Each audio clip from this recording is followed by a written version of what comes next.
આજે આપણે બનાવીશું દૂધીનો હલવો. દૂધીના હલવા બનાવવા માટે મેં એને સારી રીતે દૂધીને ખમણી લીધી છે.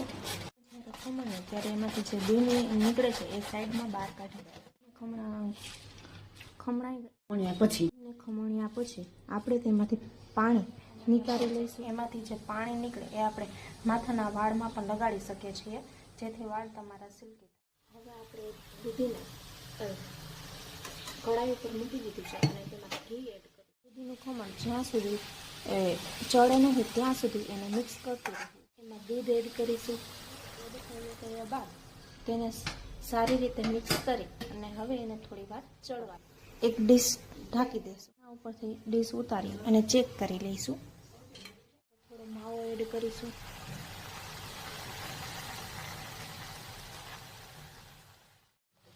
માવો એડ થઈ સારી રીતે હલાવશું.